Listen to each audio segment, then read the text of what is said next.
majority ng winnings ko will be intended for that organization.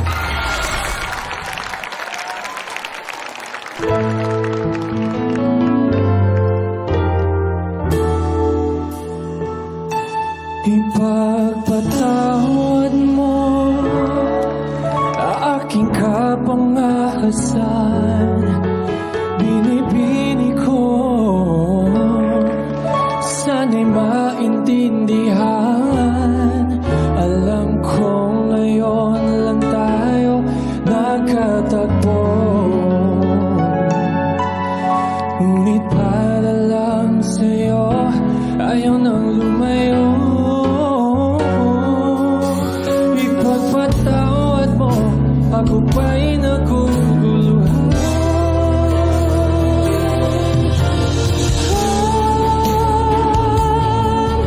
Minahal kita agad.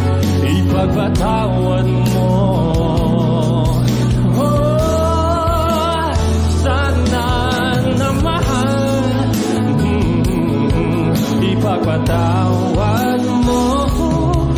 Malapit na pala ang kabilisan ko, ngunit bang lahat ng ito ay totoo?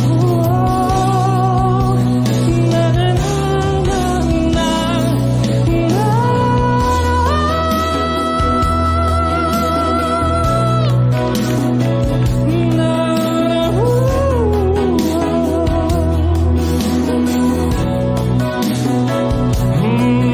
Ipagpatawad, patawad, minahal kita agad.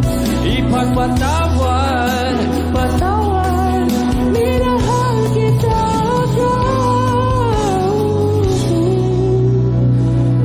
Ipagpatawad mo.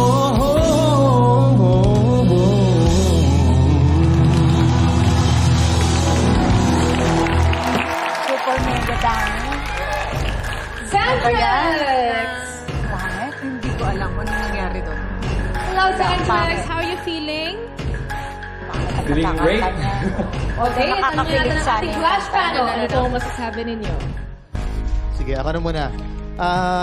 Brother, ba't bigla ka nag-R&B? Gusto ko lang malaman sa simula. Sa akin is R&B, hindi ko madalas kinakanta sa competition. Yeah. Pero I want to challenge myself and take that next step ahead. Oo. Okay. It didn't work. It didn't work. Merong mga notes na talagang it was off.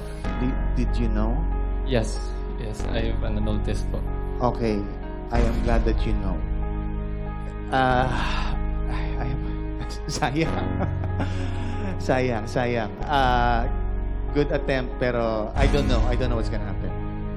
Pero let's see what Miss Lani will say for now. Nasabi mo na lahat. Ano sabi mo na? Opa Christian, my friend.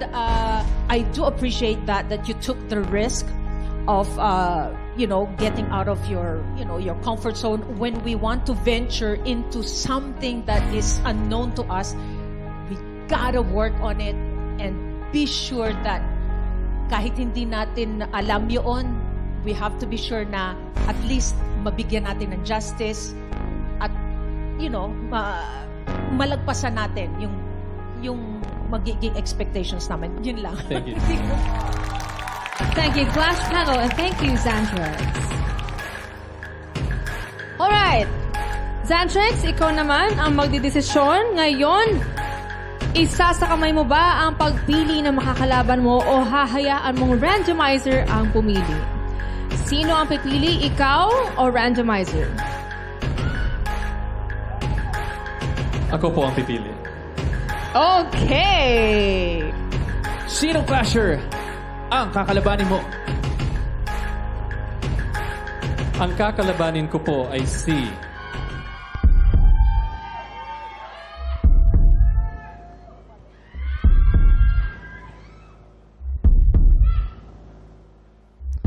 Sean.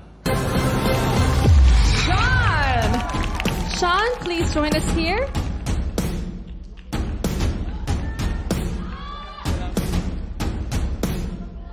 Alright, ibig sabihin, Naya, Alfred, Melina, and Vin. Kayong apat ang maglalaban-laban next week. Alright, Angel T and Molly. Tara dito sa stage.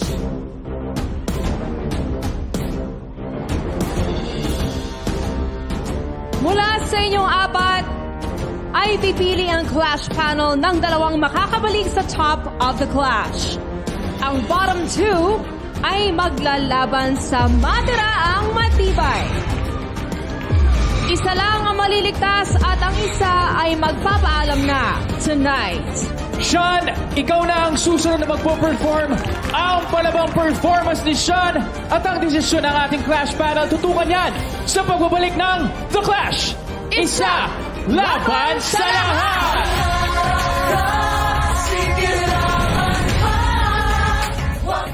Nung tinawag ka ng tungkulin, kahit na may nakamamatay na virus, lalabas ka. At ang tungkulin namin noon ay hindi lang maghatid ng balita kundi tumulong din. Compassion first, bago yung storya.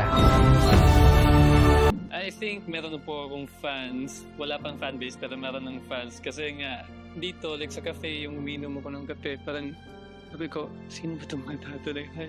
Okay, ako pala. Okay, hi guys. And it's gratifying naman. Sa akin, ako ang dapat maging grand champion kasi I can offer not just the voice. I can offer this. Maging totoo tayo dito. Okay, so the build and everything, I can offer 100% of that. I told my parents kasi, especially my mom, so nga, what if I pursue this kind of career? So nga, and it took like ilang years ba? More than 10 years na andito na ako sa The Clash. This would be the best platform for me to be the man or the performer that I want to be. Sa city namin, Valencia City, we have our like a local organization para intended for the local artists, painters, dancers, singers. Technically, I came from that. Yung confidence level ko, yung the Sundex na nakikita nyo ngayon is a part of that. So, what I'm going to do is use some of my winnings or majority ng winnings ko. It will be intended for that organization. I want to build my own. Kahit hindi naman like kalakihang studio kasi insecurity ko kasi yan eh. Since high school, gusto ko nang mag-record ng songs, but wala akong facility. Yung 1 million, if magiging grand champion, that would be one of the major things that I will invest upon. Kasi hindi lang for myself, pati na rin sa yung organization namin sa Valencia. Ikaw ay akin. Ang baga mo. Oh, akala ko, ang baba mo. Ano ba talaga ba? Easy. Ano ka ba talaga ba? Easy lang. Easy. Pare, ano ba? Yung nota daw yung note daw, yung key daw yung mababa. Hindi, Yung nota, Baba lang nung boss. yung key yung mababa. Pinalitan mo agad. Sir Christian! Easy. Sir Christian, pinalitan mo agad ha. Ikaw ang tumitira eh. Easy. Alam mo, magkumari kami. Alam nga naman tirahin ko. Ikaw ang dyan. Ang bihira. Oo. Sabihin Alam na ka lang. namang tirahin niya tayong dalawa. Ang bihira. Sa'yo, unang-una sa lahat, ikaw nanggaling sa'yo yung word na baba. Ang baba, di ba sabi mo ka? O sige, lakasan mo ba? Kasi naman ang baba talaga nung tonong ginawa mo. O di okay. Happy? Alam nga, Sabihin nyo na lang sa kanila, ano yung pangalan ng girl group nyo? Ano ba yung girl group namin? Isip nyo Hindi pa tayo kahapon. tapos, hindi pa tayo hindi, tapos may sa girl mababa ang nota. Oo. Ay, nota. Mababa ang tono. Kasi, oy, Ito brother kasi, ha. nota, tira. Kung ano Sandali. sinasabi. Ano ba yan? Ano palagay mo sa Sa akin? akin ang galing ang nota, sa inyo nang galing ang tira. Ha? Oo. Sabi mo, tirahin namin dalawa. Hindi mo naman kami pwede tirahin Bakit pareho. gano'n na lang ang ano? Dapat isa-isa lang ang tira. Hindi, bakit gano'n na lang ang baba ng pagtingin mo sa akin? Oy! Di, Ang baba ng pagtingin mo sa akin. oo, sige na, mahaba na baba ko, okay? Season 6 na to, ngayon lang kami nag-away-away dahil ay- sa'yo. At sa harap niyo pang lahat. Nakakahiya sa TV. Nagtitirahan tayo sa TV. Bawal yun. meron kami rehearsal today. Malungkot yung pyesa ko. Malungkot rin ako. Not physically, but parang pain na para mas ma-internalize ko yung song. Sakali man po na manalo po ako sa The Clash at makuha ko po yung 1 million pesos, si mami ko po, gusto ko siyang i-spoilerin. Kasi si mami, pag may pera po siya, talagang pagkain. Mami, andito na ako ngayon sa top 8. Ilalaban ko. Andyan ka noong mga times na wala akong work. I think it's time for me to give back. Hopefully, ma-release ko na lahat ng negative energy. Kasi medyo nabibigatan na rin ako.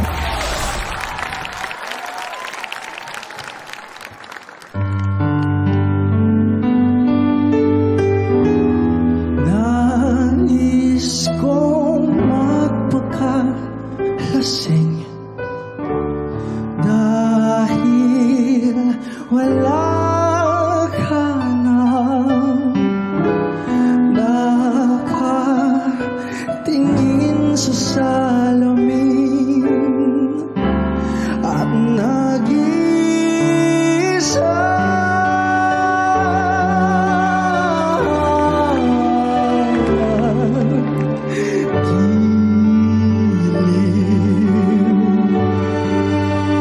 Huwag mo sanang limutin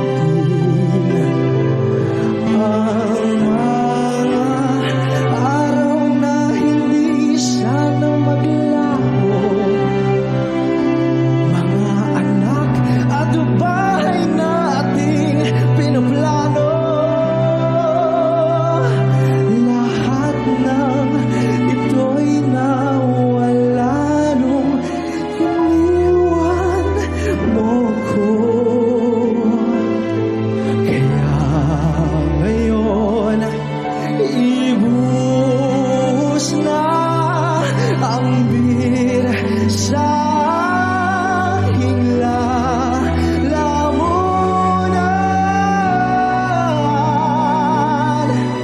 upang malunod na ang puso kong nahihirapan. Bawat patak, anong sarap, ano ba talagang mas gusto mo? Ang bir na to o ang pag-ibig mo?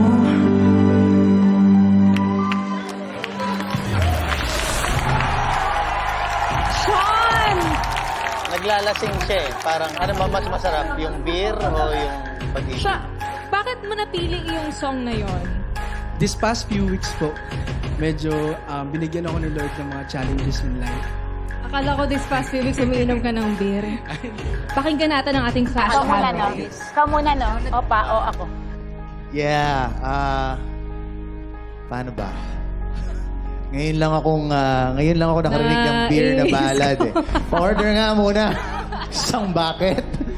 Nakanta mo naman ng maayos. Ang hinahanap ko lang siguro is parang why or yung magic or yung paano siya nakaka-relate sa akin. Yung pag-translate mo nung intention mo para sa'yo sa akin. Sorry, medyo malalim yun. Yun din yung isang technique sa connection kung paano mo mapapaintindi sa audience mo kung ano ang intention mo. I just hope you will feel better in the next few days kung ano man yung mga challenges na bigay mo. Baka matulungan tayo ng ating mga Clash fans. Etong kanta to ng mga broken hearted sa video, okay, di ba? Kanina kasi, di ba sabi mo marami kang pinagdadaanan. Wala na yung girlfriend mo or somebody close to you or somebody you love. Nakita ko kasi sa mata mo yung pain. Ano po, parang naisip ko po na dun po sa pain ko po, Sa mga pinagdadaanan. parang sobrang begging po na parang wala na akong magagawa, wala ka na. Wala ka na. Oh, that's why. Ayun. Naka-relate naman ako dun sa pain. Yun lang. Ang maisasagot ko naman doon sa song mo na beer ay kantang Laklak. Oo. Oh, kabilin-bilin ng lola! Yan. Wag na wag kang inom. Yun ang kasagutan dyan. Ang sinasabi naman ni Christian kasi na kapag ang mga performers or singers kumakanta, dapat yung kaming mga manonood somehow ay maa-associate namin yung damdamin namin doon sa song or doon sa kabuuan ng performance. Yun ba yun? Yun yung pagkakaintindi ko sa iyo, Opa. Hindi masyadong naitawid